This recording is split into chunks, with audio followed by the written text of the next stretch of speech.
Warahmatullahi wabarakatuh. Shalom, Om Swastiastu, Nama Budaya, Salam Kebajikan. Selamat sore dan selamat datang yang terhormat Prof. Dr. Ahmad M. Ramli, SHMH, FCBA-RB, selaku pembicara pada kuliah umum kali ini. Selamat sore juga dan selamat datang yang terhormat Ibu Dr. Sinta Dewi Rosadi, SHLLM, selaku Kepala Departemen Hukum TIKKI, Fakultas Hukum Universitas Padjadjaran. Selamat sore semuanya, selamat datang para teman-teman mahasiswa EVA Unpad di kuliah umum dengan tema Intellectual Property, Copyrights, and Digital Transformation yang diselenggarakan oleh Departemen TIKKI Fakultas Hukum Universitas Padjadjaran. Perkenalkan, saya Hani Manuela, selaku Master of Ceremony yang akan memandu acara pada sore hari ini. Sebelum acara dimulai, ada baiknya kita berdoa terlebih dahulu agar acara pada hari ini dapat diberikan kelancaran. Berdoa menurut agama dan kepercayaannya masing-masing, berdoa dimulai.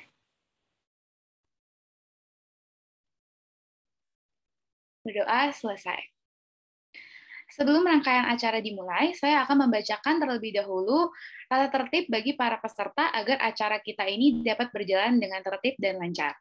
Yang pertama, peserta dan panitia diwajibkan mematuhi tata tertib sekaligus menjaga kesopanan selama kuliah umum berlangsung. 2.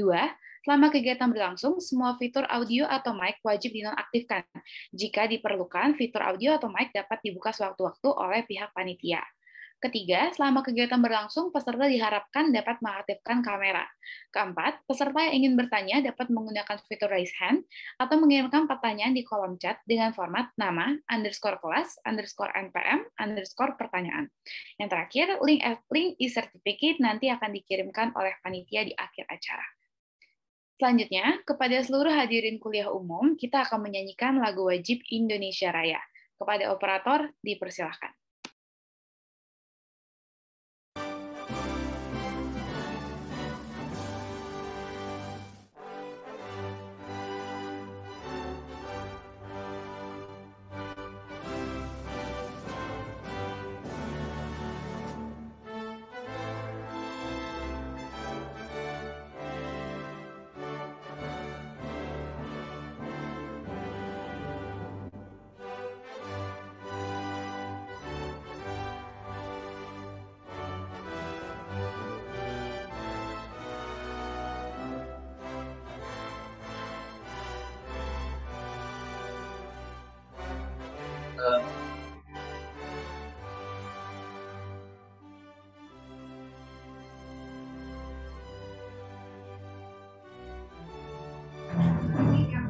Nani, passwordnya apa?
Baik, sebelum lanjut ke agenda berikutnya, mari kita akan mengadakan sesi foto bersama terlebih dahulu untuk Bapak Ibu dosen dan juga teman-teman mahasiswa sekalian, diharapkan untuk on-cam terlebih dahulu.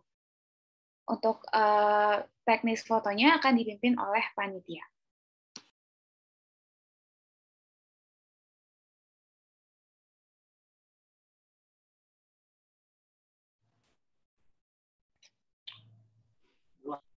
Baik, mohon izin Bapak dan Ibu dosen untuk mengambil foto. 1, 2, 3. Untuk slide selanjutnya 1, 2, 3. Untuk slide terakhir 1, 2, 3. Terima kasih. Baik, terima kasih kepada panitia. Selanjutnya, kita akan mendengarkan sambutan dari Ibu Dr. Sinta Dewi Rosadi, SHLLM, selaku Kepala Departemen Hukum TIKKI Fakultas Hukum Universitas Padjadjaran. Kepada Ibu Dr. Sinta, dipersilakan Ibu. Terima kasih, Hani. Apa suara saya terdengar? Terdengar jelas, Ibu. Baik. Terima kasih. Assalamualaikum warahmatullahi wabarakatuh. Salam sejahtera untuk kita semua. Jadi pada hari ini kita akan mendengarkan kuliah umum yang biasa kita selalu lakukan di Departemen TIKKI yang akan diberikan oleh Profesor Dr. Ahmad M. Ramli yang sudah tidak asing lagi ya untuk kita bersama gitu, yang akan memberikan materi yang sangat menarik ya sebagai pembuka ya dari mata kuliah hukum kekayaan intelektual dan hukum hak cipta gitu, dengan topik tentang intellectual property right, copyrights dan digital transformation ya. Juga saya mengucapkan terima kasih kepada Prof. Ahmad Ramli di tengah kesibukan Bapak masih sempat untuk memberikan kuliah umum bagi mahasiswa kita. Juga terima kasih kepada para dosen yang sudah hadir. Saya melihat di sini Ibu Miranda, Ibu Rika, Ibu Tasya, kemudian ada Ibu Aam, yang lain belum kelihatan untuk hadir di dalam kuliah umum ini. Tanpa panjang kata, saya tutup sambutan ini dan mudah-mudahan kita bisa mendapatkan insight ya yang baru tentunya dari Prof. Ahmad Ramli, dan silahkan anak-anakku sekalian untuk menyimak dan mempergunakan kesempatan ini dengan baik ya. Dan akhir kata terima kasih kepada himpunan tentunya ya, acara ini tidak bisa dilaksanakan tanpa bantuan dari himpunan Hima TIKKI ya, khususnya ketua ya dan wakil ketua yang baru saja terpilih ya. Demikian Hani, Ibu tutup dengan kata Assalamualaikum warahmatullahi wabarakatuh. Baik, terima kasih banyak Ibu Sinta atas sambutannya. Setelah pembukaan kuliah umum tadi, selanjutnya kita akan memulai kuliah umum dengan tema Intellectual Property, Copyright, dan Digital Transformation. Sebelum memulai acara, saya memohon izin untuk membacakan CV dari Prof. Dr. Ahmad M. Ramli selaku pembicara pada kuliah umum hari ini. Prof. Dr. Ahmad M. Ramli, SHMH, FCBA-RB, adalah guru besar Cyber Law, Hukum Telekomunikasi Media, dan Kekayaan Intelektual di Fakultas Hukum Universitas Padjadjaran. Pada saat ini, beliau merupakan staf khusus Menteri Komunikasi dan Informatika Republik Indonesia, serta seorang arbiter senior dan Dewan Penasihat Bani Arbitration Center. Prof. Dr. Ahmad M. Ramli pernah menjabat sebagai Direktur Jenderal Penyelenggaraan Pos dan Informatika Kementerian Komunikasi dan Informatika Republik Indonesia Purnabakti pada Juli 2021. Pernah menjabat juga sebagai Direktur Jenderal Kekayaan Intelektual Kemenkumham Republik Indonesia, serta pernah menjabat sebagai Dekan Fakultas Hukum Universitas Padjadjaran. Prof. Dr. Ahmad M. Ramli menempuh pendidikan S1, S2, dan S3 di Fakultas Hukum Universitas Padjadjaran. Prof. Ramli juga pernah mendapatkan beberapa penghargaan, salah satunya adalah Satya Lencana Wirakarya dari Presiden Republik Indonesia, Anugerah Kekayaan Intelektual dari Pemerintah Republik Indonesia sebagai tokoh pendorong perkembangan kekayaan intelektual. Sekian pembacaan dari CV dari Prof. Ahmad M. Ramli. Selanjutnya, kepada Prof. Ramli, saya persilakan untuk menyampaikan materinya, Prof. Baik,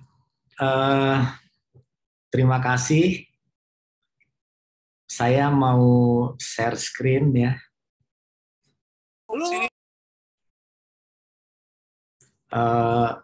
Pertama-tama tentunya saya mengucapkan terima kasih kepada Dr. Sinta Dewi Rosadi sebagai Ketua Kepala Departemen TIKKI, departemen yang makin hari makin moncer ini, karena tidak satupun dari kita yang lepas dari digital saat ini. Dan Ibu Sinta dengan tangan dingin terus membina departemen ini semakin hari semakin baik dan semakin menonjol di fakultas dan di Unpad tentunya. Dan departemen ini saya kira termasuk yang menjadi pelopor ya di PTN, karena setahu saya di Fakultas Hukum Perguruan Tinggi Negeri ini adalah departemen pertama ya, TIKKI ini ada di Unpad. Kemudian kepada para dosen juga saya ucapkan terima kasih yang hadir pada saat ini, khususnya dari mata kuliah TIKKI Intellectual Property dan Copyright ya, dan juga HIMA yang telah mengorganize acara ini, dan juga seluruh mahasiswa, anak-anakku yang saya cintai. Kita akan mulai, saya diminta membawakan topik terkait dengan dua hal sebetulnya. Karena Ibu Sinta ini ada dua kelas, yang satu kelas adalah tentang kekayaan intelektual, dan satu kelas lagi tentang copyright. Jadi saya akan meng-highlight dulu apa itu intellectual property, kemudian nanti ada pendalaman di copyright, dan setelah itu kita akan bicara tentang digital transformation. Jadi kalau misalnya kita bicara kekayaan intelektual, maka saya boleh menyebutkan seperti ini. Jadi intellectual property itu kita tahu mempunyai sisi yang sangat luas ya, dari mulai paten, desain, trade secrets, copyright, kemudian trademark ya. Dan ujung dari intellectual property itu adalah komersialisasi, pasti. Jadi ketika orang menciptakan sesuatu, orang menginvensi sesuatu, orang menemukan sesuatu, ya, maka ujungnya adalah ekonomi, rights atau hak ekonomi. Dulu mungkin orang-orang yang kita tahu di zaman dulu banyak sekali yang menyebutkan namanya saja tidak mau di karya-karyanya itu. Sehingga kita banyak menemukan karya-karya buku, karya-karya cerita dan lain-lain yang anonim, lagu anonim dan lain-lain. Karena budaya kita seringkali mengatakan tidak mau menonjol misalnya. Ini agak berbeda dengan budaya-budaya lain-lain. Kalau orang lain yang lagunya sudah berumur 300-an tahun saja kita tahu penciptanya siapa. Ya. Jadi lagu-lagu lama, ya. Saya menulis misalnya lagu Can't Help Falling in Love yang dinyanyikan Elvis Presley dan sampai sekarang kita dengar terus, ya, dengan cover-cover penyanyi yang baru, kita tahu persis siapa penciptanya. Nah, jadi intinya intellectual property itu selalu diawali dengan research and development. Ada orang yang melakukan riset, mendevelop sesuatu, kemudian lahirlah paten, misalnya, atau lahirlah trade secret. Tapi ada juga yang lahir dari proses kreatif. Jadi proses kreatif itu biasanya ujungnya melahirkan copyright. Proses kreatif itu bisa orang menulis lagu, proses kreatif itu bisa orang tulis puisi, bisa tulis buku, bisa membuat konten, maka itu proses kreatif yang menghasilkan copyright. Nah, yang paling penting ketika kita berpikir bahwa proses kreatif itu akan menghasilkan komersialisasi di ujungnya, maka yang harus dilihat betul adalah prior art. Prior art yang kita compare dengan apa yang akan kita teliti. Artinya apa? Kalau orang akan meneliti sesuatu dan ingin berpikir menghasilkan paten, maka dia harus tahu apakah yang dia teliti itu sudah pernah dibahas orang, sudah pernah diumumkan, mungkin juga didiskusikan, dimuat di berita atau di apapun media sosial, ya. Itulah yang namanya prior art. Prior art itu adalah semacam hal-hal, temuan-temuan yang sebelumnya sudah menjadi publik, sudah menjadi pengetahuan umum, ya. Atau prior art itu juga bisa sesuatu yang paten yang sudah didaftarkan orang. Gitu. Jadi ketika misalnya penemuan-penemuan baru ini, invensi-invensi baru ini sama dengan prior art, maka akan ditolak oleh kantor paten. Akan ditolak. Jadi saya menyarankan sebetulnya di perguruan tinggi itu penetapan judul dan topik ketika orang akan melakukan riset di perusahaan atau di perguruan tinggi juga sama, maka dia harus compare dengan prior art tadi. Akan percuma ketika risetnya sudah repot-repot, sudah mengambil energi, tenaga, anggaran yang besar, ternyata ujungnya sudah ada orang yang mematenkan karena mirip dengan temuan yang sudah ada. Atau sudah public domain. Gitu ya. Jadi dengan demikian untuk menghasilkan sesuatu, kita harus yakin betul bahwa apa yang kita hasilkan ini, yang kita riset ini tidak sama dengan prior art. Ini saya kira penting untuk tidak hanya untuk para mahasiswa, tapi juga untuk para dosen dan peneliti. Kemudian legal dan first to file.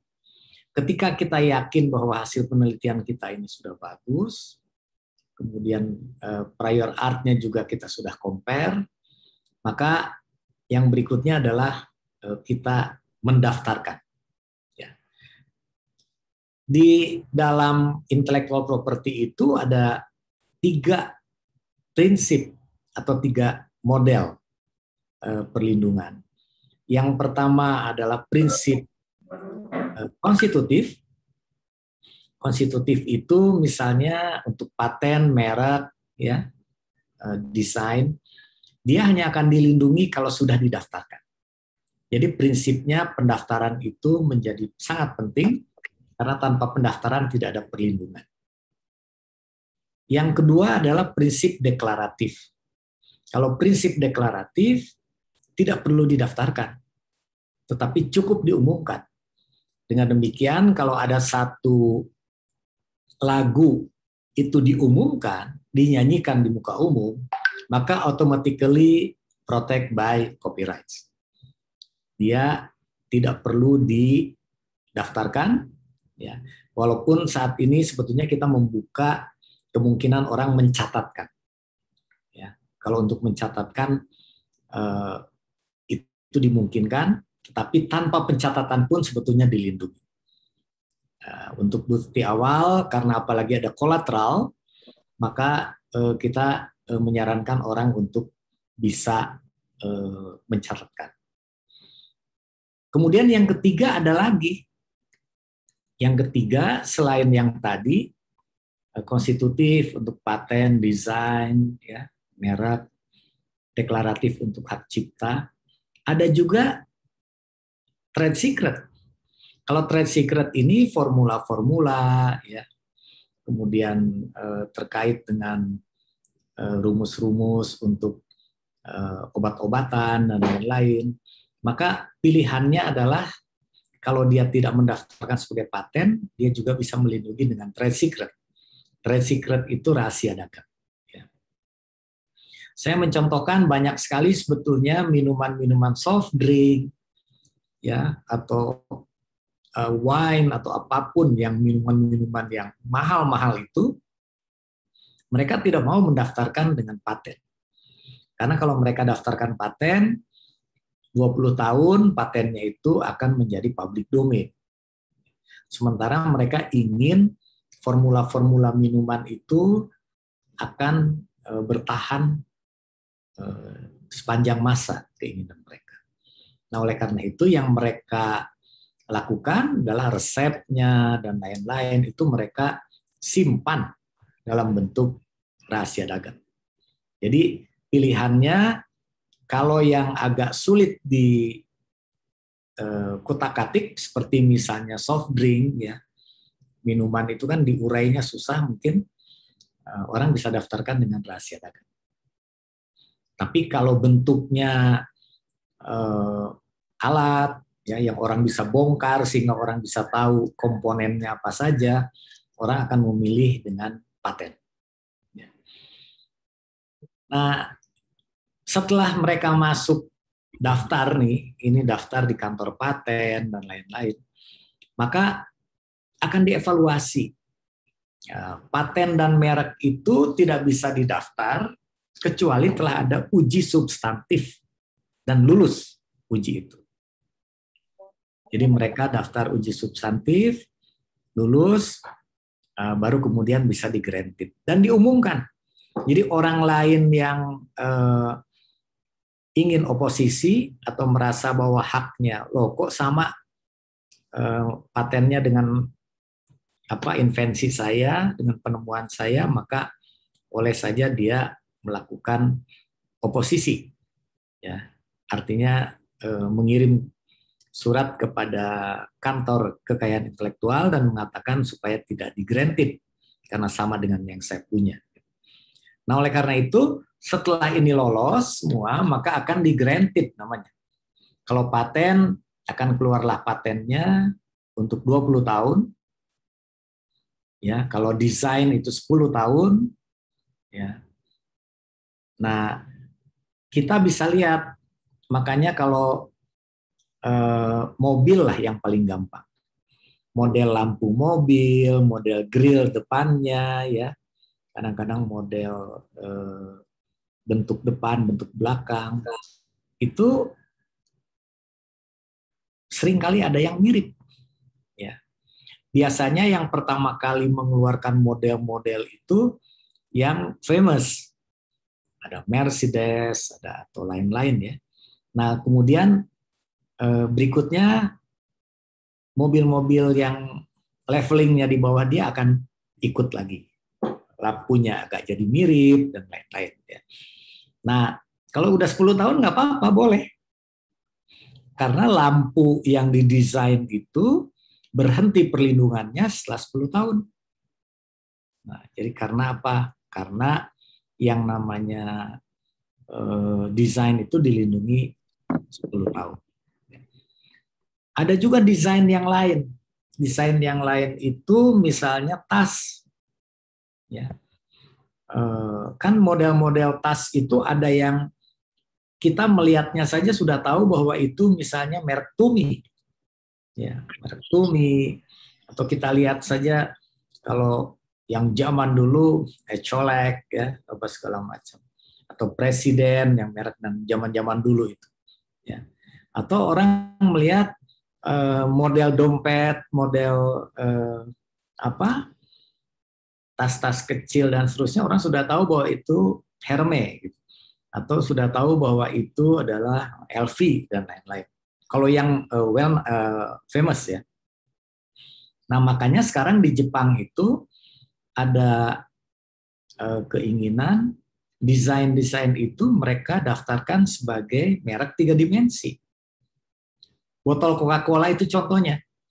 Jadi botol Coca-Cola kan kalaupun misalnya kita tutup nih, merek Coca-Colanya kita tutup, botolnya kita taruh di depan kita, ditanya kepada orang, ini botol apa? Mungkin orang dengan gampang mengatakan Coca-Cola. Karena botolnya itu lain daripada yang lain. Nah, oleh karena itu di Jepang, Coca-Cola pernah meminta ini didaftarkan sebagai merek 3 dimensi. Merek 3 dimensi. oleh kantor paten Jepang sempat ditolak ya oleh GPO, Japan Patent Office, tapi kemudian naik dan juga di-approve gitu, waktu itu ya. Mungkin kita harus cek putusan yang terakhirnya di level paling tinggi. Tapi intinya ketika desain seperti botol Coca-Cola yang awalnya hanya mendapatkan perlindungan 10 tahun, karena rezim desain adalah 10 tahun perlindungannya, kalau dia sudah menjadi merek 3 dimensi, maka menjadi tidak terbatas. Kenapa tidak terbatas? Karena setiap 10 tahun boleh diperpanjang kalau sudah jadi merek, dan orang lain tidak boleh menggunakan model yang tidak dimensi. Nah, kekayaan intelektual itu adik-adik mahasiswa bisa lihat, begitu kita sudah granted, maka yang berikutnya itu adalah komersialisasi. Komersialisasi biasanya diawali dengan marketing, ya, kemudian memberikan lisensi, dan di ujungnya adalah komersialisasinya, sehingga kita sebagai pemilik paten, pemilik copyright dan lain-lain itu mendapatkan royalti dari situ. Karena kalau semua orang yang telah menghasilkan dengan panjang prosesnya ini, kemudian dia tidak mendapatkan komersialisasinya, maka orang akan tidak tertarik untuk membuat hal-hal baru ini.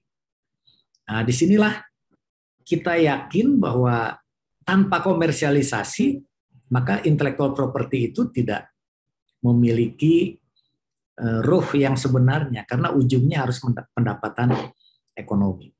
Dan kalau kita lihat sekarang, negara-negara maju, Amerika, Jepang, di Eropa, ada Inggris, ada macam-macam.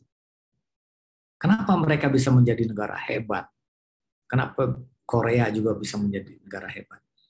Dasarnya adalah karena mereka adalah penghasil kekayaan intelektual. Mereka penghasil paten, penghasil desain, trade secret, dan juga copyright. Masih kuliah? Baik, kita lanjutkan. Ini. Jadi IP commercialization itu diawali dengan discovery, kemudian disclosure, ya. Disclosure ini harus hati-hati betul, ya, karena jangan kita mendisclose temuan kita kalau paten sebelum didaftarkan. Jadi daftar aja dulu. Jadi begitu ada temuan baru daftar, kemudian kita expose. Nah, sehingga tidak akan ada orang yang mendaftarkan paten itu, karena kita sudah menjadi first to file, orang yang pertama kali mendaftarkan. Ya. Jadi yang paling penting kalau untuk adik-adik mahasiswa semua, kalau kita ingin sukses, kita harus menghasilkan sesuatu yang bukan hanya ada di pikiran kita, tetapi menghasilkan sesuatu yang menjadi kebutuhan orang. Jadi orang lain akan perlu barang itu, akan perlu penemuan itu, kalau itu kita komersialkan. Tapi kalau yang ada hanya di pikiran kita, ya tidak akan bisa optimal komersialisasinya. Nah, saya contohkan aja lah, transportasi online seperti Gojek, ya.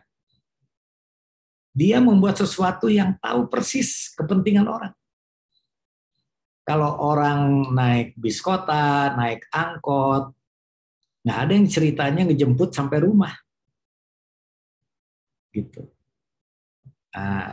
Tapi dia menciptakan sistem yang orang bisa didatangi sampai rumah dan dikirim sampai ke gang-gang.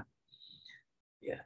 Dia tahu persis bahwa banyak restoran yang delivery service-nya itu terkendala karena jumlah pengantarnya tidak banyak, padahal yang pesan sangat banyak. Dia tidak perlu punya restoran. Gojek itu nggak berpikir dia punya restoran, tetapi semua restoran menggunakan jasa dia. Nah itu dia. Jadi di sini sebetulnya disclosure yang kita set up keluar itu untuk mendapatkan feedback. Nah, oleh karena itu, kalau dalam sistem paten, ketika orang mendaftarkan paten, orang itu boleh tidak langsung meminta patennya diperiksa. Usulan patennya diperiksa.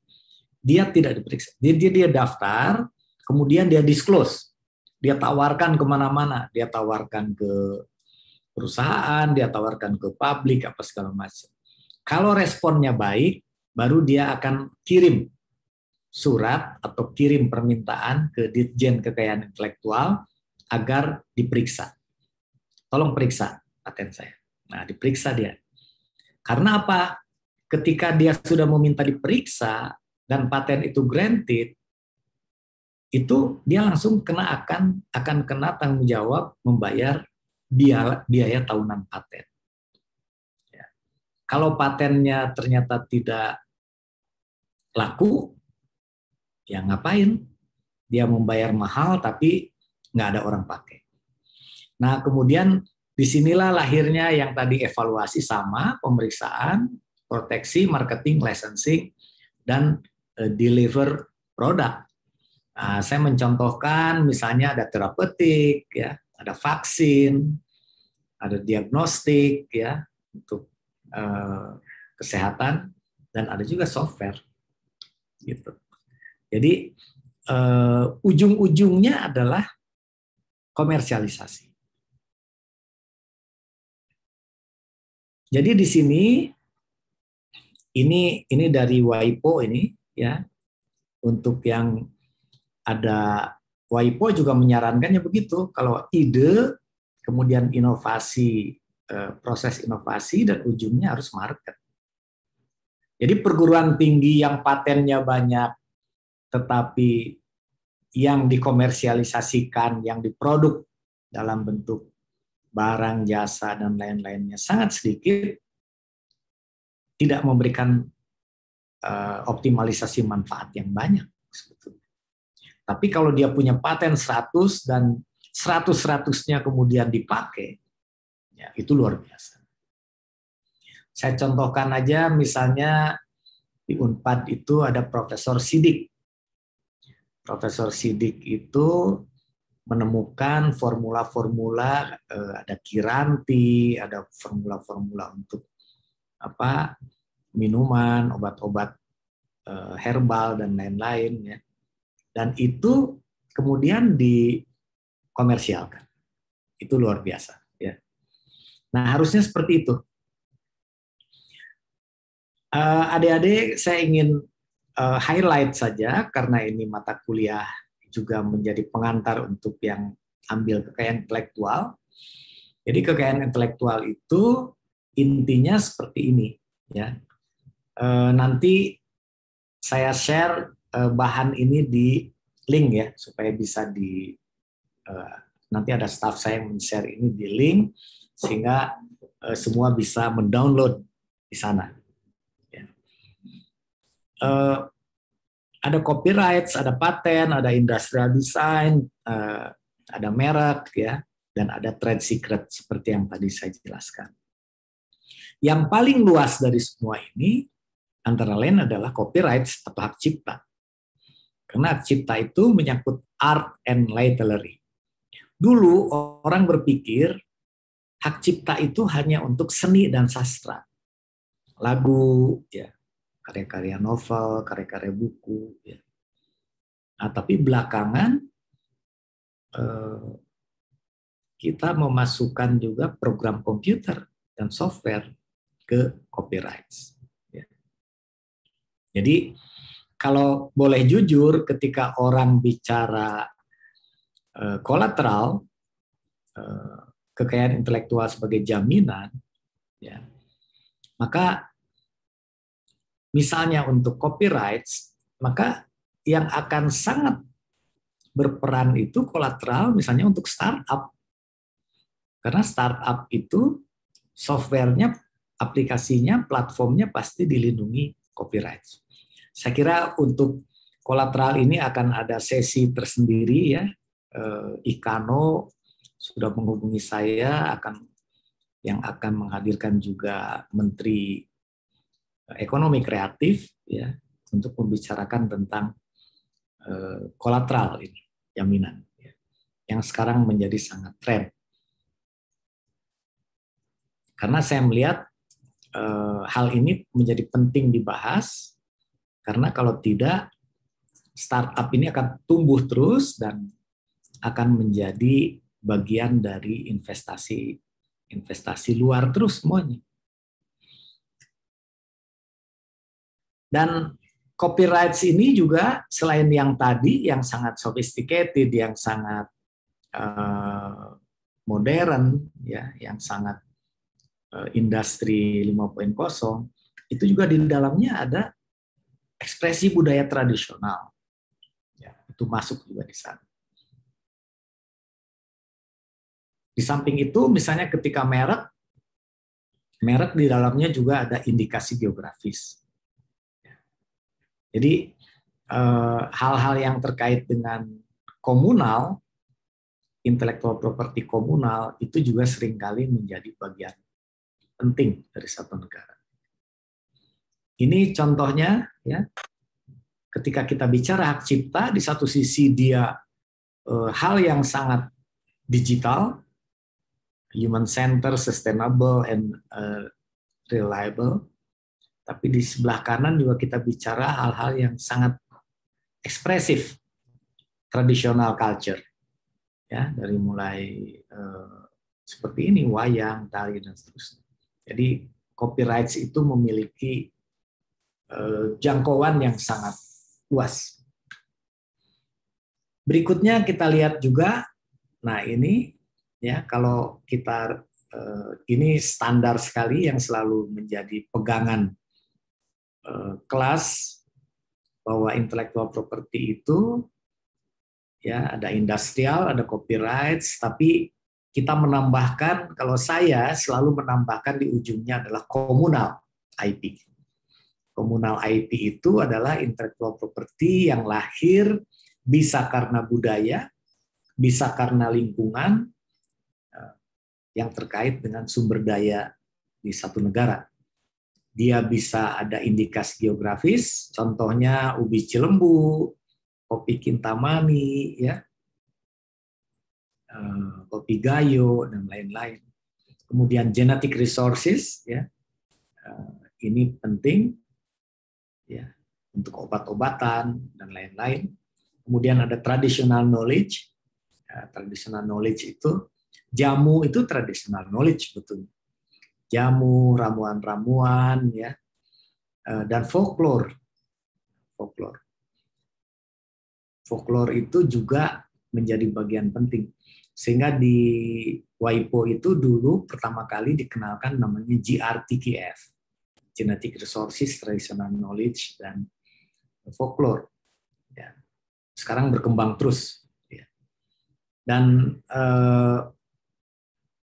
bahkan karya-karya sastra yang tidak tertulis, ya, itu banyak juga yang menjadi kekayaan kita. Kalau di Jawa Barat ada Sangkuriang, ya, ada macam-macam. Itu semua, dan itu melekat betul dalam benak masyarakat budayanya. Jadi kustodiannya sangat melekat. Bahkan ada jampi-jampi kadang-kadang dan seterusnya. Itu kepercayaan-kepercayaan masa lalu yang mungkin generasi milenial seringkali sudah tidak mengenal, tapi itulah sebetulnya budaya-budaya kita yang tumbuh. Digital transformasi itu kita mulai masuk bahwa Indonesia digital transformation itu variabelnya yang pertama tentunya teknologi. Teknologi pasti dia, kalau kita nggak pakai teknologi nggak bisa. Adik-adik sekarang mengikuti kuliah ini adalah karena kita pakai teknologi. Kalau tidak pakai teknologi ini tidak bisa pasti. Yang kedua finance. Dia memerlukan anggaran yang baik. Ya. Tapi di sisi lain juga digitalisasi ini harus menghasilkan, ya, menghasilkan keuangan yang baik. Kemudian manajemen strategik dan policy dan sistem itu juga perlu, ya, karena tanpa strategi, policy dan sistem tidak bisa. Dan yang terakhir regulasi dan good governance. Nah, oleh karena itu saya selalu mengatakan bahwa ketika kita bicara hukum saat ini, maka hukum itu tidak bisa dilepas dari anasir-anasir non-hukumnya. Nggak bisa. Dia mesti nanti kait dengan teknologi, kait dengan finance, kait dengan manajemen strategi, ekonomi, good governance, dan lain-lain. Dan itu sudah diajarkan betul oleh guru kita, Profesor Mokhtar Kussumaatmadja, yang melihat hukum itu tidak bisa berdiri sendiri, hukum saja. Tidak lepas dari anasir-anasir non-hukum. Karena rujukan beliau kan Roskupon, McDougall, ya, yang sudah meramu hukum dengan ilmu politik, dengan lain-lain. Digital konvergensi ini adalah fakta yang harus kita hadapi. Jadi kalau misalnya dulu orang selalu memisahkan, ada telekomunikasi, ada internet, ada konten, sekarang bersatu semua. Jadi kalau ingin mendapatkan contoh, apa contoh konvergensi digital yang paling mudah adalah handphone, smartphone yang ada di tangan adik-adik semua itu adalah bentuk konvergensi. Di situ ada layanan telco-nya, karena saudara berlangganan SIM card ke operator tertentu, ke Telkomsel, ke Indosat, apa segala macam. Ya. Disitulah telco, telekomunikasi. Kemudian ada paket kuota data untuk internet, maka kita mulai masuk ke aplikasi informatika di situ. Kemudian kita bisa juga mengakses YouTube, Google, dan lain-lain, maka kita sudah masuk ke konten dengan platform over the top, dan kemudian kita juga di satu sisi bisa menggunakan smartphone itu untuk commerce, untuk mobile banking, untuk belanja, untuk marketplace, dan lain-lain. Dan itu semua bisa jalan, handphone kita bisa jalan itu, karena di dalamnya ada chip yang baik pasti. Nah, itu dilindungi dengan IC, ya. Jadi yang disebut dengan chips itu. Kemudian ada paten. Dan yang paling penting lagi, ketika kita bicara platform, OTT, aplikasi, mobile banking, transportasi online, ya, itu adalah copyright. Jadi kalau kita bertanya apa kekayaan yang terbesar dari platform ini adalah copyright. Karena dia punya kemampuan membuat aplikasi yang sangat kuat itu. Tapi aplikasi yang besar yang ada di Gojek, yang ada di Google, yang ada di YouTube, itu tidak bisa jalan kalau tidak ada jaringan. Kalau tidak ada jaringan telekomunikasi yang baik. Nah, oleh karena itu di situ muncullah quality of service yang menjadi bagian penting yang disediakan oleh perusahaan telekomunikasi. Paradigma perubahan formula juga kita lihat di sini, bahwa transformasi digital itu mengubah pola produksi, publikasi, diseminasi, komersialisasi, dan peran middleman itu makin terkecilkan. Ya. Jadi contoh, orang kadang-kadang kaget, dia bikin konten biasa-biasa saja, tapi kemudian menjadi YouTuber yang viewersnya sangat banyak, misalnya. Dan untuk bisa tayang seperti itu semua dengan mudah. bikin akun YouTube-nya. Kalau dulu untuk bisa ditonton di TV, apakah TVRI, Trans TV, RCTI, dan lain-lain, seleksinya ketat sekali untuk bisa tampil.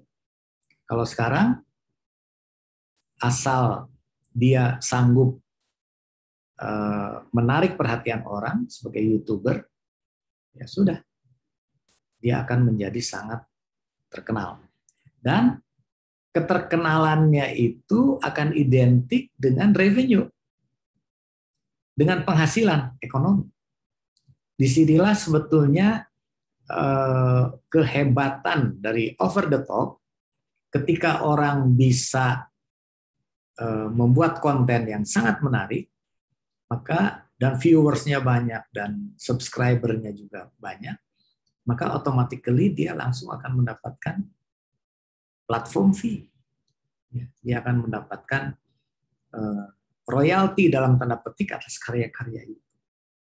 Jadi orang untuk membuat begitu mungkin modalnya juga nggak usah besar-besar amat. Dia bisa membuat konten itu di mana saja, nguploadnya juga bisa pakai handphone saja atau pakai komputer yang biasa saja. Tapi setelah itu dia langsung akan terikat ke dalam perikatan hukum untuk mendapatkan hak-hak ekonominya. Nah, inilah yang saya katakan paradigma perubahan formula.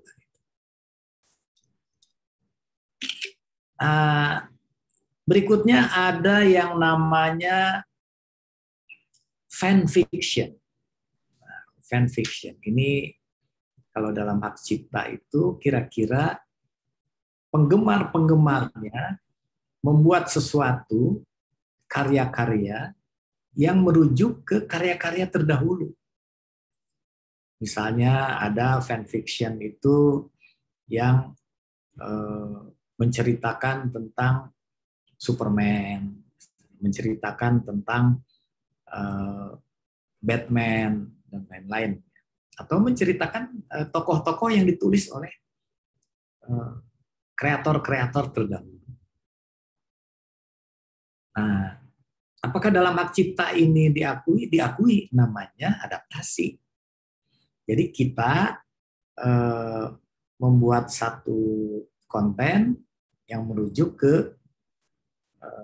karya-karya terdahulu tertentu.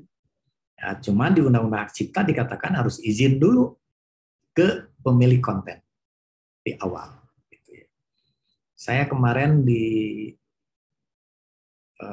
hubungin CNN untuk memberikan penjelasan tentang ini.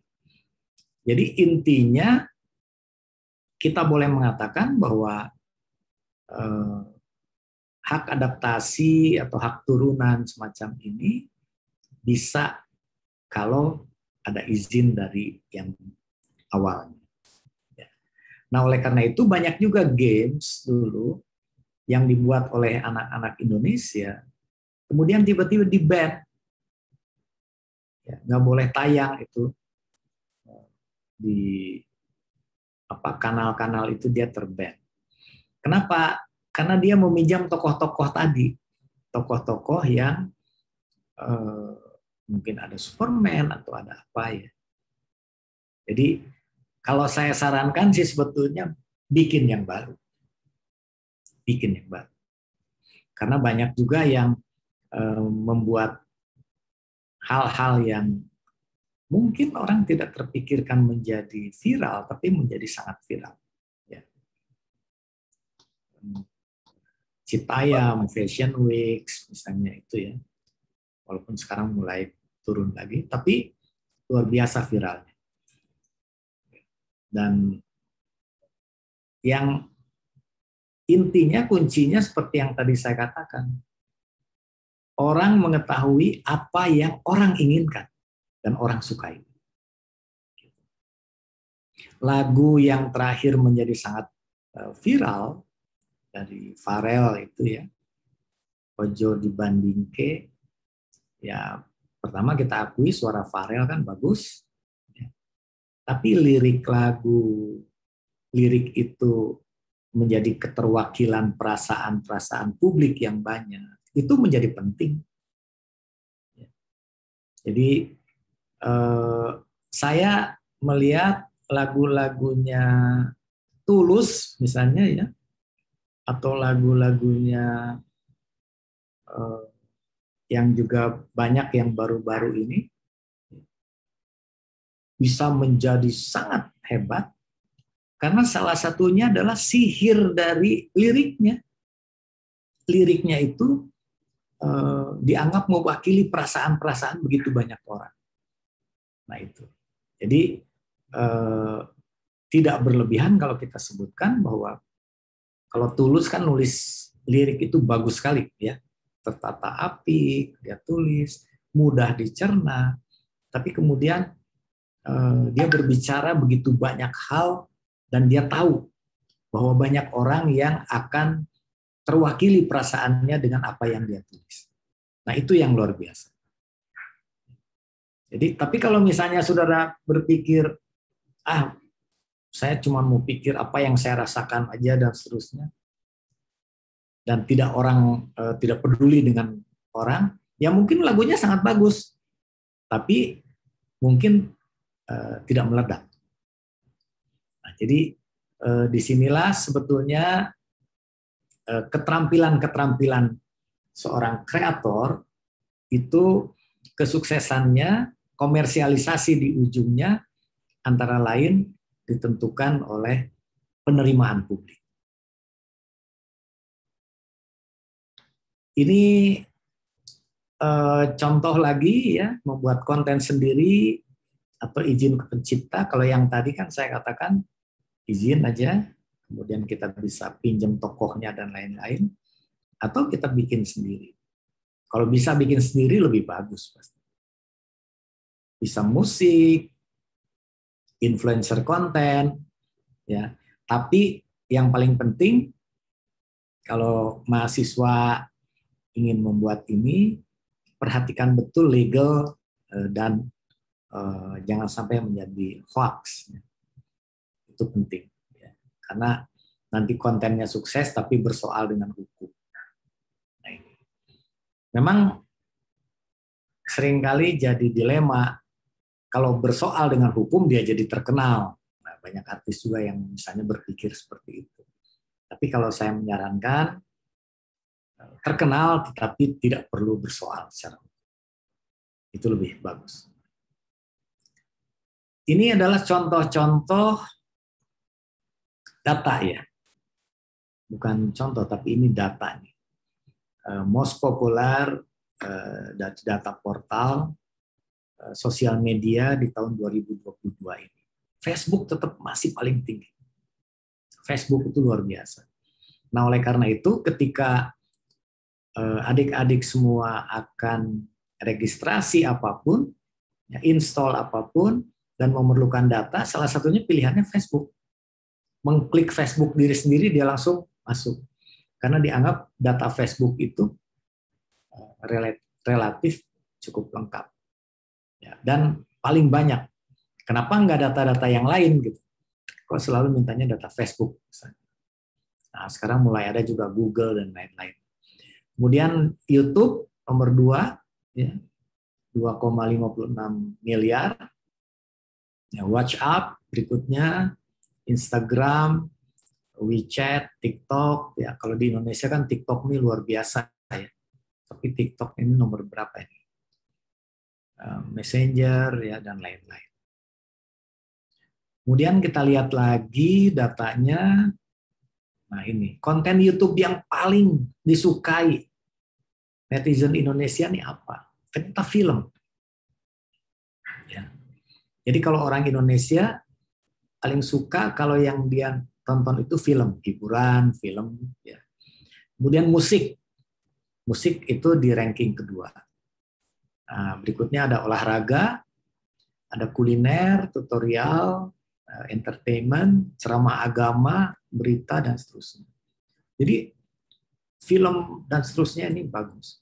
Nah, oleh karena itu, ketika misalnya tokoh-tokoh budaya, tokoh-tokoh agama, dengan data ini ya kita lihat, kalau kita ingin misalnya konten-konten agama, kebaikan, bersosialisasi dengan baik, toleransi, bersedekah, itu ingin makin banyak didengar dan ditonton, buatlah dalam bentuk film, contohnya. Nah, ini menjadi strategi. Jadi kalau misalnya semua ini kita bentuk dalam film, vlog artis, pendidikan dan lain-lain, maka dia akan makin banyak penontonnya. Ini soal strategi. Kemudian 10 akun YouTube Indonesia dengan subscriber terbanyak, ya ini ada Ricis Official, ya, kemudian Jazz No Limit, Rans Raffi, ini Trans dan lain-lain. Indosiar termasuk masuk di sini, kemudian ada Deddy Corbuzier dan lain-lain. Tapi yang paling tinggi Ricis Official, luar biasa. Nah, kalau lagu, video lagu dan lain-lain, mungkin adik-adik mahasiswa cukup heran. Ternyata yang paling banyak, 10 miliar lebih viewersnya itu justru Baby Shark. Kenapa? Karena kalau Baby Shark, kalau anak kecil ya nonton ini di rumah, ya, bisa diputar berulang-ulang terus. Ya, dan orang tuanya ikut nonton terus, sehingga dia viewersnya sampai 10 miliar lebih. Ya, malahan terakhir itu sudah melampaui. Ada Despacito, ya, yang Luis Fonsi itu, kemudian Johnny Yes Papa ini juga anak kecil, ya, dan lain-lain. Nah, baru ke bawah-bawah terus, sebut bisa lihat di sini ya.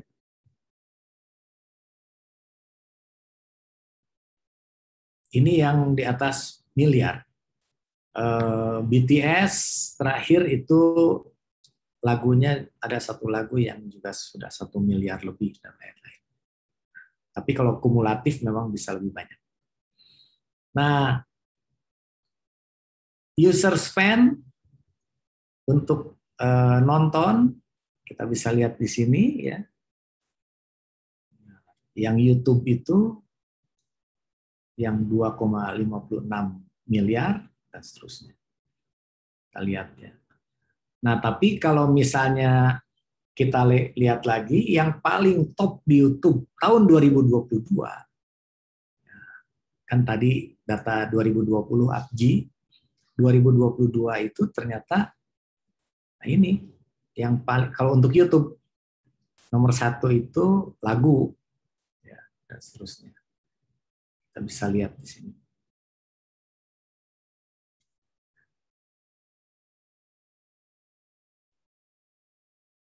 Ada boleh juga di sini ada BTS ya, mulai masuk.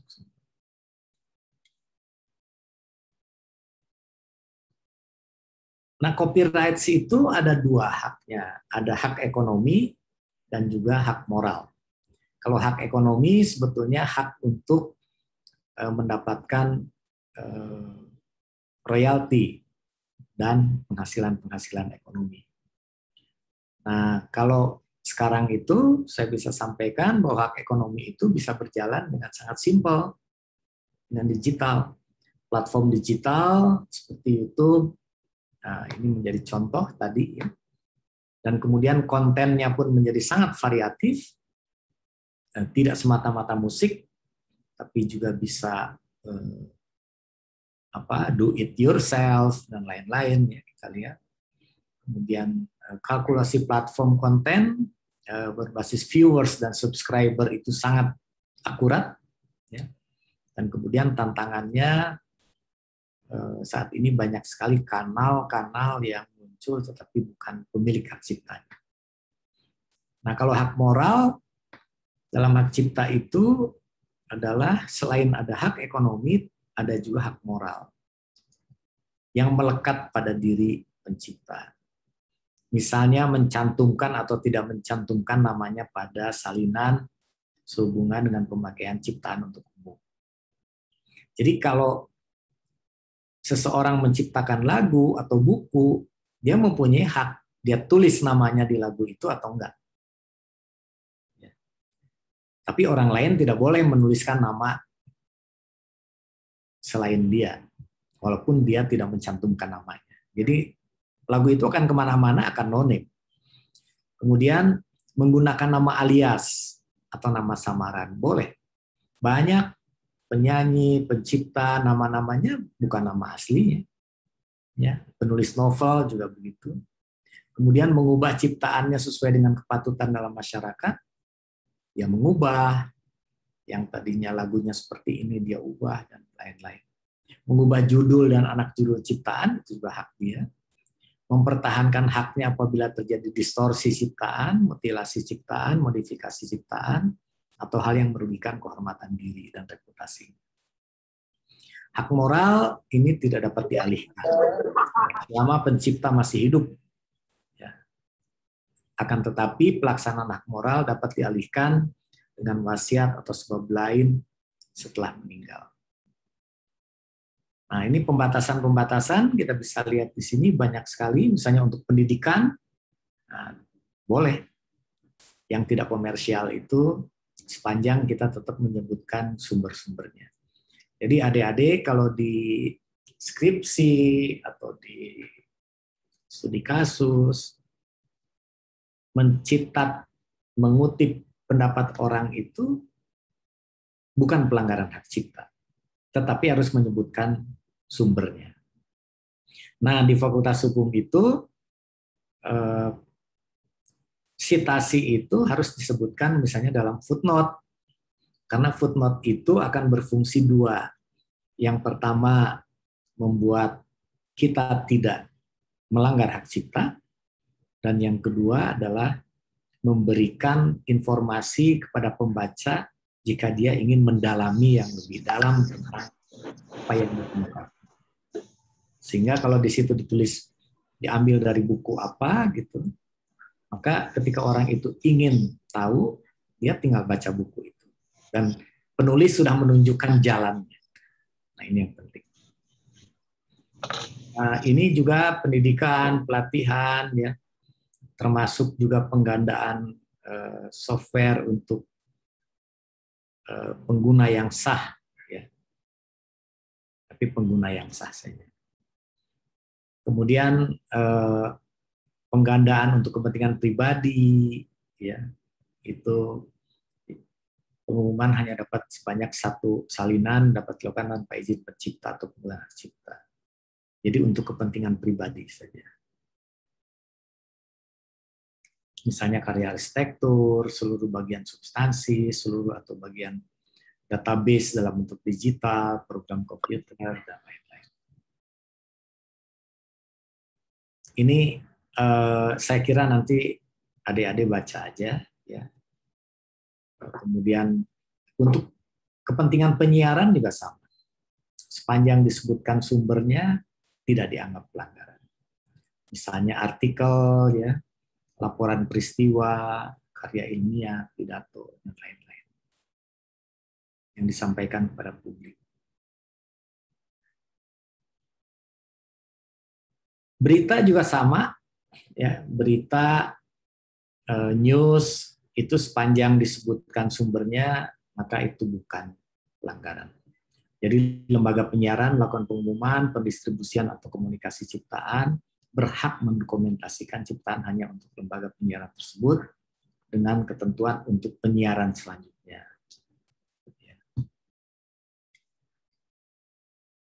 Ini juga undang-undang ini sifatnya ekstrateritori, ya, saya sudah sebutkan di atas, dan nanti silahkan dibaca itu yang detail-detailnya. Tetapi saya ingin menutup kuliah ini dengan menyampaikan bahwa kalau tadi paten, merek, desain itu harus didaftarkan, maka hak cipta itu karena sifatnya deklaratif, dia tidak perlu didaftarkan. Tetapi undang-undang membolehkan yang namanya pencatatan hak cipta. Dan ini penting juga. Jadi kalau adik-adik punya karya startup, platform, lagu atau apa, boleh dicatatkan secara elektronik dengan mudah ya. Dan yang terakhir itu contohnya lagu tentang Ariel itu yang produseri Ikano itu langsung didaftarkan, dicatatkan hak cipta dan keluar sertifikat pencatatan. Jadi itu membuktikan bahwa hak ciptanya tidak hanya diketahui publik, tapi juga dicatat secara resmi oleh negara. Dalam hal ini Ditjen Kekayaan Intelektual. Ini yang lain-lain, saya kira saya di akhir ingin mengatakan bahwa adik-adik belajar itu penting, ya, menuntut ilmu dengan baik itu penting, tapi saya ingin mengatakan bahwa pintar saja tidak cukup. Rendah hati, ikhlas membantu orang lain, membangun hubungan antar manusia, dan satu lagi tetap kreatif, tetap melakukan pergaulan dengan baik, kreativitas kita tumbuhkan, dan itu akan menjadi kunci sukses kalian semua. Terima kasih. Assalamualaikum warahmatullahi wabarakatuh. Baik, terima kasih kepada Prof. Dr. Ahmad M. Ramli atas penyampaian materinya. Kepada teman-teman yang ingin mengajukan pertanyaan, dapat langsung menuliskan nama, _kelas, _NPM, isi pertanyaannya di kolom chat, dan setelah dipersilahkan dapat langsung on cam dan on mic untuk menanyakan langsung pertanyaannya. Prof, di sini sudah ada yang bertanya. Mungkin dari Fahriza bisa langsung on cam dan on mic untuk mengajukan pertanyaannya. Baik, terima kasih. Apakah suara Terus kayaknya mau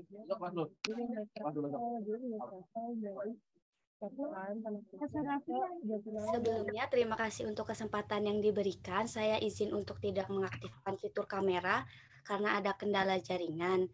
Saya ingin bertanya kepada Prof. Ramli mengenai apakah bisa dan apa urgensi pendaftaran hak kekayaan intelektual, contohnya seperti copyright bagi cerita rakyat, kebudayaan, atau kearifan lokal Indonesia. Kemudian, siapa yang memegang hak tersebut? Apakah pemerintah, negara, atau masyarakat?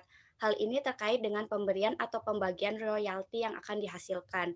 Contohnya seperti penggunaan nama Gatot Kaca dalam game Mobile Legends. Ini kan menggunakan nama dari salah satu tokoh legenda Indonesia. Apakah Mobile Legends tersebut harus memberikan royalti atau tidak ya, Prof? Terima kasih.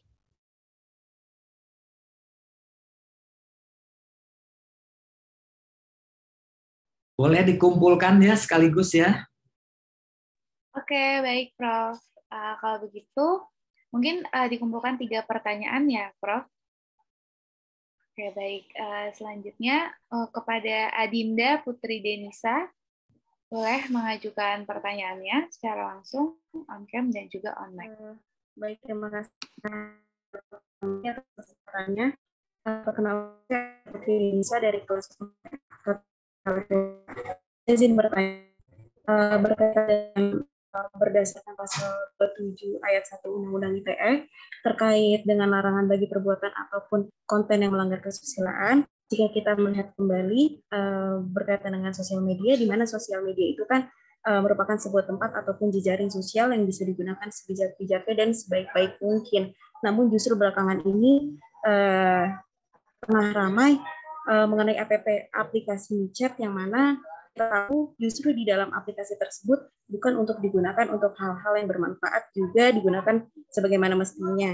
Justru pada aplikasi tersebut banyak orang yang mencari pekerjaan dengan cara dia menurunkan harga diri, melanggar keasusilaan, dan juga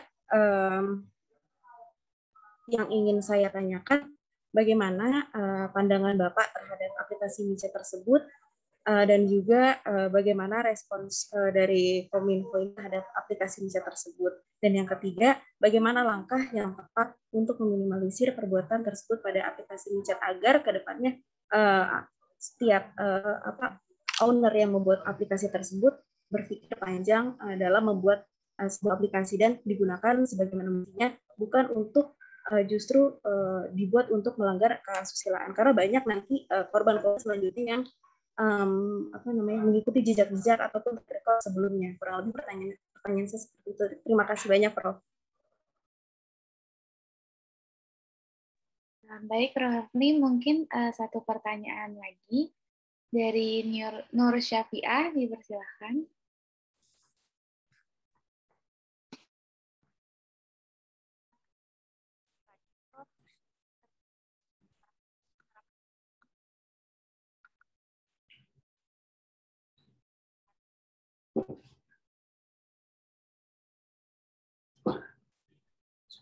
Mohon maaf, Nur Syafi'ah, mungkin suaranya agak kurang terdengar.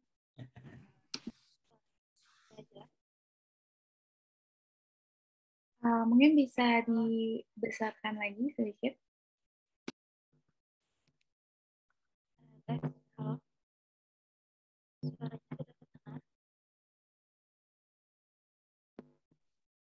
Mungkin mau izin dibacakan saja pertanyaannya. Izin mengulang pertanyaannya. Izin bertanya, Prof, terkait penerapan hukum.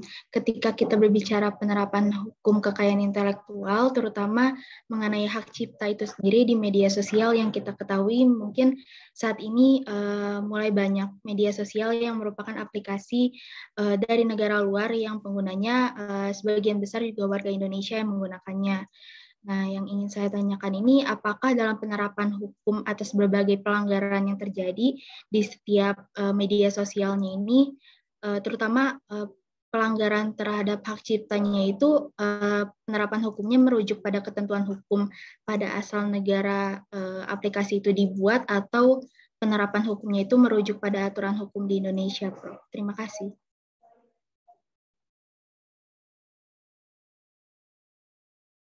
Baik, kepada Prof. Ramli dipersilahkan, Prof. Baik, terima kasih. Jadi yang pertama tentang cerita rakyat dan kearifan lokal. Ya, siapa sebetulnya pemegangnya? Nah, undang-undang secara tegas mengatakan pemegang hak cipta untuk ekspresi budaya tradisional semacam ini, ya, itu dipegang oleh negara. Kenapa negara yang harus memegang ini? Saya ingat betul karena waktu itu saya mengetuai RUU Hak Cipta ini di DPR. Ya, jadi ketika kita berdebat soal ini, saya katakan bahwa inilah sebetulnya esensi dari NKRI. Karena apa?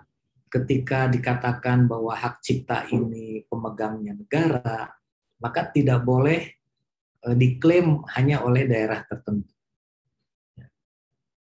Negara, orang-orang tertentu yang ada di budaya itu memang jadi kustodiannya, orang yang menghasilkan, merawat, dan seterusnya. Tetapi hak ciptanya tetap dipegang oleh negara. Sehingga dengan demikian tidak ada larangan orang Sunda menarikan kecak misalnya. Tidak juga ada larangan orang Ambon menarikan jaipongan, ya, ketuk tilu, dan lain-lain. Jadi pokoknya semua yang ada di Indonesia ini boleh dipakai oleh suku apapun. Bahkan di Undang-Undang Hak Cipta itu kita membuka kemungkinan ekspresi budaya tradisional ini dipelajari, kemudian dipraktekkan oleh selain orang Indonesia. Boleh. Jadi orang-orang di luar negeri mau bikin semacam padepokan untuk belajar silat, untuk belajar macam-macam, tari-tari, itu kita tidak larang. Ya. Karena apa? Justru dengan budaya kita dipelajari, ya, lagu-lagu budaya lama kita dipelajari, tari-tarian kita dipelajari di luar negeri, Indonesia akan mengintervensi budaya lain. Jadi budaya kita itu akan masuk ke global.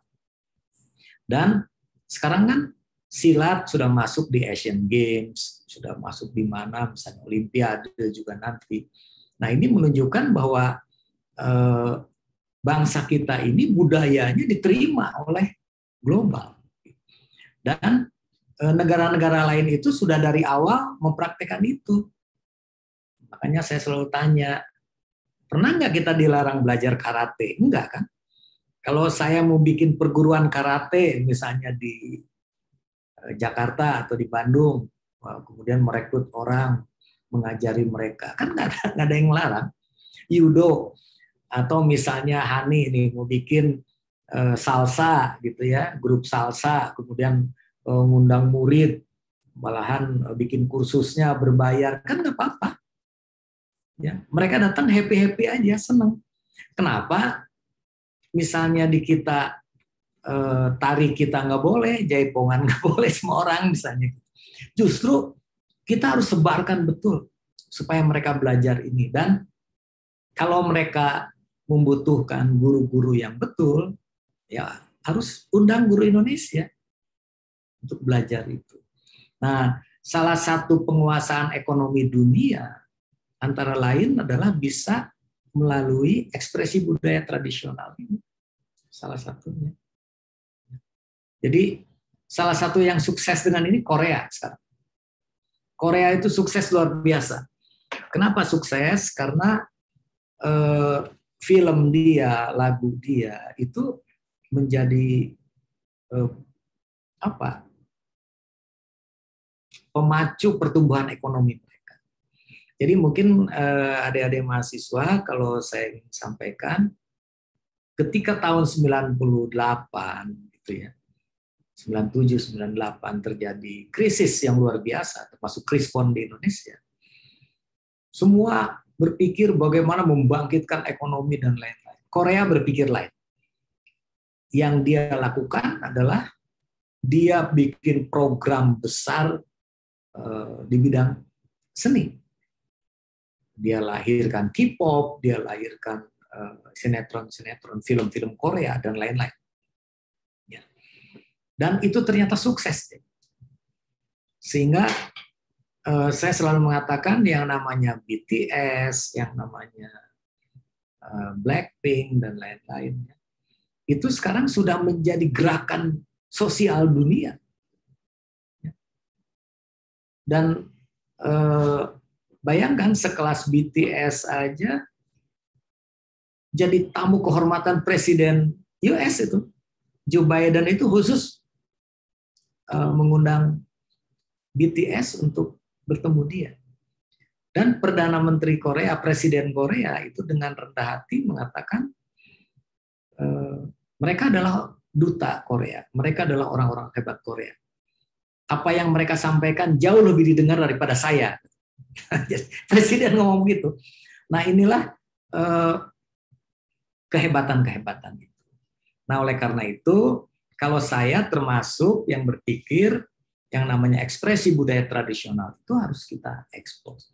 Kecuali, ya mungkin dikecualikan adalah kalau yang ada nilai-nilai magis dan sakralnya. Nah, itu harus kita jaga betul. Kalau yang lain, apa sih, tari-tari kita ada apa tuh, pocok-pocok, itu harusnya diekspos. Nah, kalau misalnya tadi Mobile Legend dan seterusnya menggunakan tokoh-tokoh ini dan seterusnya, nanti ini masuk ke adaptasi tadi, ya, ke adaptasi. Tapi saya seringkali berpikir tokoh-tokoh begini mungkin negara juga open saja, open, sehingga tahu, oh begitu muncul kata-kata wah Indonesia. Sekarang kalau Anda misalnya nonton film, tiba-tiba muncul Gatot Kaca, terus dia katakan from Indonesia, gitu. Itu mungkin Indonesia malah jadi terkenal. Itu iklan gratis. Nah, kemudian yang berikutnya larangan konten asusila. Asusila itu pasti nggak boleh. Kalau di luar negeri, memang konten-konten yang terkait dengan susila dan seterusnya itu, yang tidak bolehnya itu hanya untuk di bawah umur. 18 tahun ke bawah nggak boleh. Kalau di atas 18 tahun, mereka boleh. Tapi saya yakin, saat ini, mereka itu sudah mulai berpikir untuk mengatur berbeda.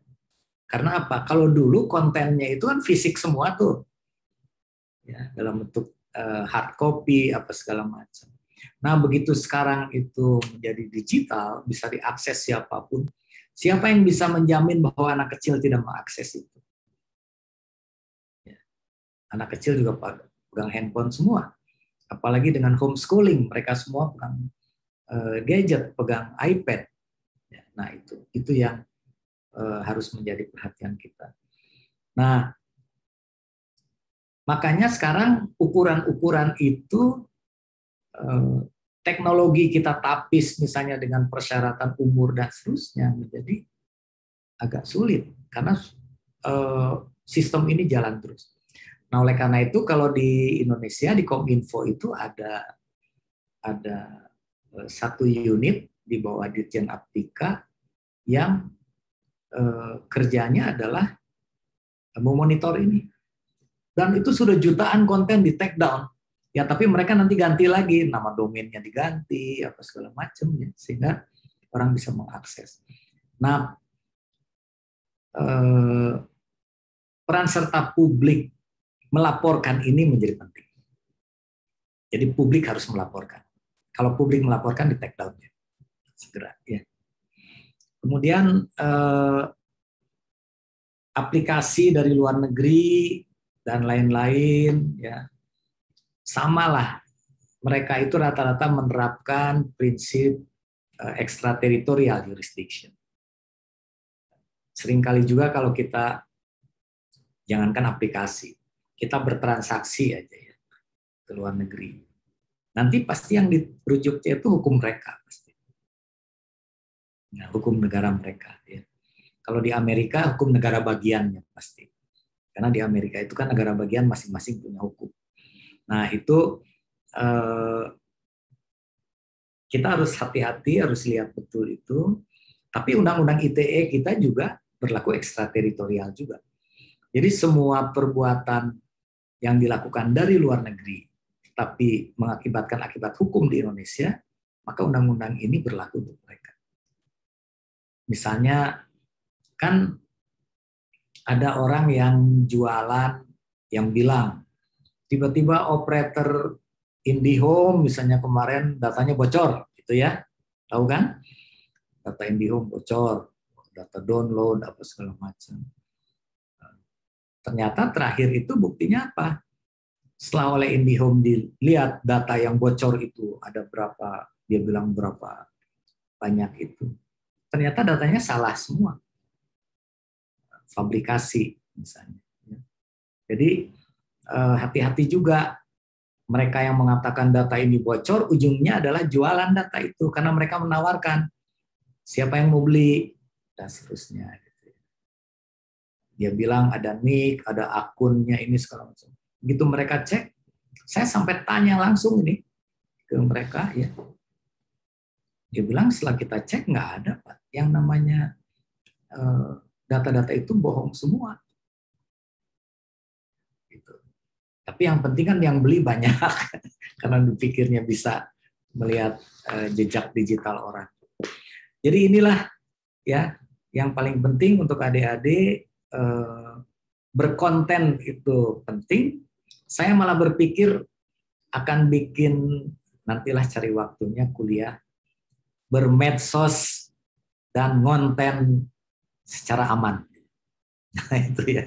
Jadi bagaimana caranya kalau bikin konten tapi aman? Bagaimana untuk menarik dan lain-lain. Saya kira itu, Hani. Kalau masih ada yang lain boleh. Oke, baik Prof. Ini ada satu pertanyaan terakhir dari Bagus Ahmad Cesar. Dipersilakan untuk menanyakan langsung on-cam dan online.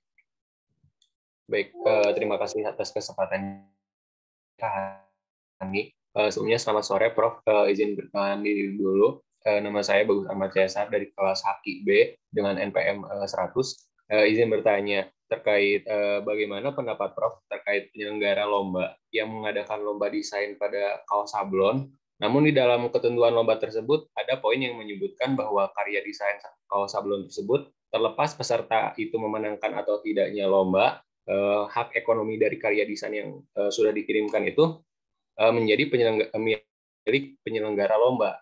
Jadi peserta hanya dijanjikan hadiah lomba saja jika memenangkan lombanya. Namun hak ekonomi dari penjualan kaos dengan menggunakan desain yang sudah dikirim peserta seluruhnya dimiliki oleh penyelenggara lomba. Nah, tentu hal ini tidak baik secara etika dan moral. Namun apakah hal ini diperbolehkan secara hukum? Mengingat peserta lomba juga sadar terkait poin ini saat akan mengikuti lomba. Jadi begini, kalau orang menciptakan desain, menciptakan hak cipta, atau menemukan paten, maka orang itu berhak atas hak ekonominya dan juga hak moralnya. Ya. Kecuali kalau orang itu secara sadar mengatakan saya menjual ini. Nah, kalau saya sih melihatnya hal-hal semacam ini sebaiknya memang kalau itu kemudian ada pemenangnya dan kemudian dikomersialkan, maka yang namanya orang yang memenangkan lomba itu tetap harusnya mendapatkan hak ekonominya. Kecuali kalau dia membuat perjanjian, hak ekonominya kemudian saya jual ke si pemilik lomba. Tapi itu pun kalau lagu misalnya ada batasnya. Kalau lagu 25 tahun saja. Jadi kalau lagu itu ketika diciptakan kemudian dinyanyikan, direkam oleh produser, jual putus, maka setelah 25 tahun harus kembali menurut undang-undang. Kembali ke penciptanya. Karena apa? Kalau lagu kan nanti dirilis ulang lagi dan seterusnya. Ya. Nah, banyak sekali sebetulnya lomba-lomba kalau yang cepat-cepat kayak begini kan sebetulnya perlindungannya kalau desain juga hanya 10 tahun. Ya, 10 tahun. Setelah itu berubah. Dan mungkin kalau karya-karya untuk di sablon, di kaos, dan seterusnya, itu mungkin sekali, 2 kali aja produk dia udah selesai. Gitu ya. Nah, tapi ini kembali lagi ke para pendesainnya. Kalau para pendesainnya misalnya pendekatannya adalah hak ekonomi, ya dia mestinya tidak mau ikut kalau itu akan menjadi milik dari penyelenggara. Tapi kalau dia misalnya berpikirnya, saya mau terkenal aja dulu, karena kalau untuk desain ini kan sekali desain, sekali produk, atau setelah itu juga saya bisa bikin lagi, ya itu terserah ya. Tapi banyak juga yang kayak begitu. Nanti dilihat aja, kalau karya akhirnya lagu, saya tidak menyarankan untuk melepas itu, ya. Karena lagu itu akan dirilis ulang terus. Ya. Makanya sekarang, kalau dulu kan banyak lomba cipta lagu apa segala macamnya. Sekarang kan relatif enggak. Karena apa? Dulu orang ikut lomba cipta lagu itu supaya menjadi tangga masuk, pintu masuk, dia menjadi terkenal. Ya kan? Dia ikut LCLR misalnya di Prambors dulu apa segala macamnya, atau lomba-lomba macam-macam. Dan setelah itu muncul. Kan lagu-lagu Chrisye, ya Lilin Kecil dan seterusnya itu dari lomba-lomba itu, juara lomba itu kemudian dia terkenal. Kalau sekarang kan enggak. Kalau bagus itu punya lagu yang keren gitu kayak Tulus lah ya, hati-hati di jalan itu misalnya kayak lagu begitu dibikin bagus ya. Rekam aja sendiri, kan banyak studio di mana-mana juga ya, di Bandung banyak tuh, di Batu Nunggal ada, di mana ada, saya tahu. Rekam aja yang bagus di situ dengan musisi yang bagus. Musisi juga banyak yang bisa diminta untuk hanya satu lagu. Masukin di YouTube, kalau terkenal udah. Budi Duremi itu kan, Budi Duremi itu luar biasa. Ya, tahu kan? Kalau milenial nggak tahu Budi Duremi, keterlaluan tuh. Itu penyanyi hebat. Jadi dengan cara-cara begitu orang bisa lakukan. Bahkan sekarang itu kalau paten, kalau dulu kan kalau paten di institusi pemerintah, misalnya kayak di Unpad, Unpad kan PTN ya.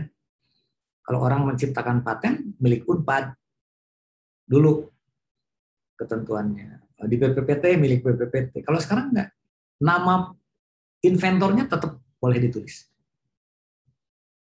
Misalnya paten ini adalah paten BPPT, inventornya Bagus Ahmad. Ya. Dan boleh dapat royalti. Kalau dulu nggak disebut. Nah, undang-undang paten kan saya ketuain tuh dulu di DPR. Kita masukkan, dia boleh dapat royalti. Akibatnya apa? Kalau dulu seorang inventor itu misalnya patennya laku, laris di mana-mana karena diproduksi, masuk aja hanya ke kas negaranya. Kalau sekarang inventornya akan dapat, ya, penemu patennya akan dapat. Akibatnya apa?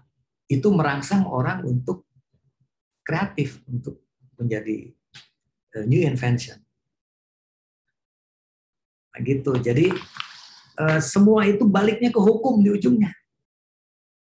Jadi kalau kita salah bikin hukum, kita bisa menjadi negara yang budayanya banyak, segala macamnya banyak, tapi tidak dikenal orang.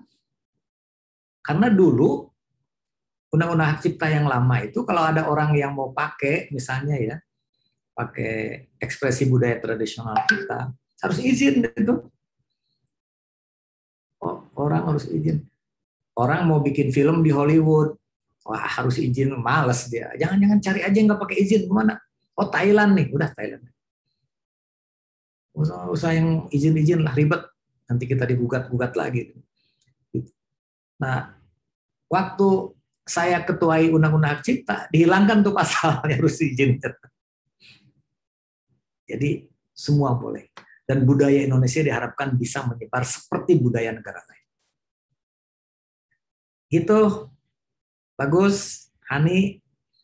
Terima kasih banyak ya untuk kuliahnya sore ini. Saya kira sudah cukup, kita sudah jam 4:30 lebih.